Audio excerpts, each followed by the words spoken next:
Everybody, আজকে আমি পাস্তার রেসিপিটা দিচ্ছি বেশামেল সস দিয়ে, মানে হোয়াইট সস পাস্তার রেসিপি। তো প্রথমে দেখতে পাচ্ছ যেটা দেখলে ছ্যাঁকড়া ছ্যাঁকড়া হয়ে রয়েছে, ওটা আসলে চিজ, আর তার সাথে রয়েছে বাটার। এর সাথে আমি দেবো ফ্রেশ ক্রিম আর দুধ। এদিকে পাস্তা বয়েল হচ্ছে, এদিকে রাখা রয়েছে দুধ, এটা দিয়েই হবে আমাদের সস। আর এদিকে রয়েছে ডাইসড চিকেন, তার সাথে রয়েছে মাশরুম, এদিকে রয়েছে চপড গার্লিকস, আর ওদিকে ক্যারেটস। তো এই সবগুলোই দেবো, আর দেবো হচ্ছে রেড বেল পেপার্স। তো তারপরে সসটা হয়ে গেছে, এখন আমি বাটারেই চিংড়ি মাছগুলোকে একটু ভেজে নিচ্ছি। চিংড়ি মাছের জাস্ট গোলমরিচ আর নুন দিয়ে মেখেছি। প্লিজ কেউ ভুলবশত হলুদ দিয়ে ফেলো না। আর ডেফিনেটলি একটা কথা বলবো, যারা মনে করে যে ওই ময়দার একটা ঘ্যাঁট বানাবে ইয়ের জায়গায়, সসের জায়গায়, হোয়াইট সসের জায়গায় ময়দা দিয়ে একটা জঘন্য, ওটা হোয়াইট সসের রেসিপি আসলে নয়।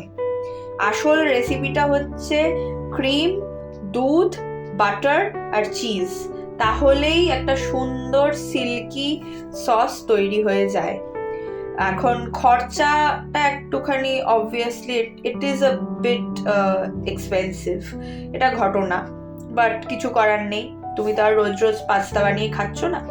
তো ওই সেম কড়াইতেই চিংড়ি মাছগুলো তুলে নেওয়ার পরে আমি নুন, লেবু আর একটুখানি গোলমরিচ দিয়ে ম্যারিনেটেড চিকেনটা দিয়ে দিচ্ছি।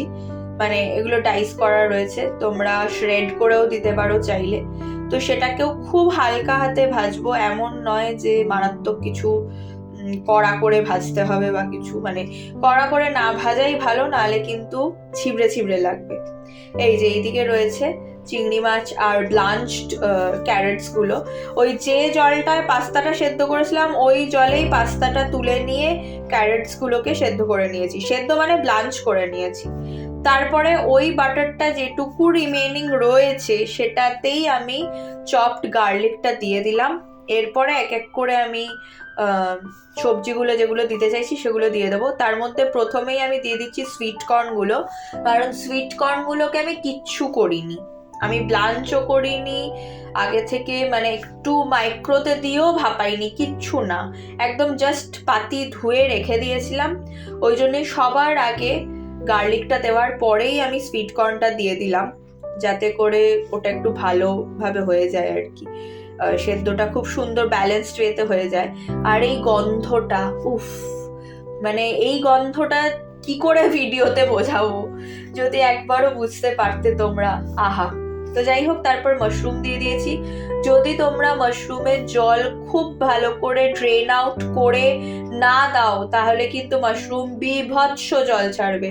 তো আমি ভীষণ ভালো করে ড্রেন আউট করে তবেই দিয়েছি, এবং সেই কারণেই আমি সুইট কর্নটার পরে দিয়েছি। আর তারপরে দেখো সত্যি সত্যি একদমই জল ছাড়েনি, সুন্দরভাবে একটু হালকাভাবে বয়েলডও হয়ে গেছে এবং ফ্রাইডও হয়ে গেছে। তারপরে আমার কাছে ছিল রেড বেল পেপার্স, তাই জন্য দিয়ে দিয়েছি। নাক বন্ধ বলে একটু উচ্চারণগুলো খুব খারাপ হচ্ছে, আমি জানি, কিচ্ছু করার নেই, আমি কথা বলার অবস্থাতেই নেই, বাট ওই আর কি। কালকে যেহেতু বলেছিলাম পাস্তার রেসিপি চাইলে দিয়ে দেবো, তাই জন্য আজকে পাস্তার রেসিপিটা নিয়ে চলে এসেছি। তো হ্যাঁ, রেড বেল পেপার্স ছিল, তাই জন্য দিয়ে দিলাম। তোমাদের কাছে না থাকলে কোনো চাপ নিতে হবে না, এবং অরিজিনাল পাস্তার রেসিপিতে আমি কাউকে দেখিনি কোনোদিন রেড বেল পেপার্স দিতে, বাট আমার কাছে ছিল তাই দিয়ে দিলাম, কোনো ব্যাপার না। না চাইলে ডেফিনেটলি স্কিপ করতে পারো। তার সাথে আমি ডাইসড ইয়েগুলো দিয়ে দিলাম, ক্যারেটসগুলো।